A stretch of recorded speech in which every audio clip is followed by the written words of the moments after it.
Reportage de la rédaction à 6h08 sur RMC. Vous vous en êtes certainement rendu compte près de chez vous. Les prix à la pompe remontent, même avec la remise de 18 centimes du gouvernement. 1,76 € en moyenne le litre de samplon 95, 1,88 € le litre de gazole, le diesel, qui est donc en moyenne 12 centimes plus cher que l'essence. Cela fait maintenant 2 mois que l'écart se creuse entre les prix des deux carburants. Alors certains automobilistes font le choix de changer de motorisation. C'est le reportage de la rédaction. Il est signé ce matin. Alfred Orange et Romain Houg.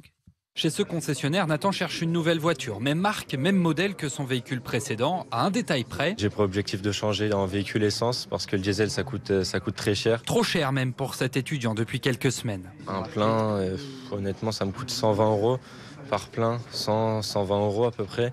Donc c'est assez compliqué en essence. Ce qui est bien aussi, c'est qu'on peut passer à l'éthanol. Ça me coûtera 40 € le plein et ça sera beaucoup plus simple. Ici, l'établissement vend désormais majoritairement des véhicules essence. Les Must, voilà, ça c'est la 208 essence, vraiment parfaite. Des repentis du diesel, Jacques Alvernia s'en croise de plus en plus souvent dans sa structure. Il y a 3 ou 4 ans, les ventes étaient plutôt axées sur le diesel, à hauteur de 80% peut-être de nos ventes environ.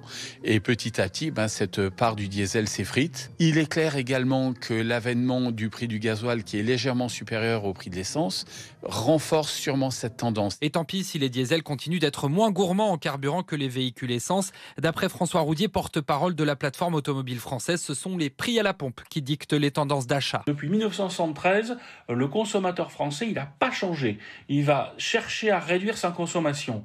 Si le diesel était meilleur pour son portefeuille, il allait vers le diesel. Maintenant, il voit qu'il y a des essences qui sont un peu moins chères à l'achat que le diesel, donc on va plutôt vers ce type de véhicule. On verra peut-être après s'il va aller vers de l'électrique parce que l'électrique sera meilleur. En France, les véhicules diesel ne représentent plus que 16% des achats. C'était 24% il y a encore un an.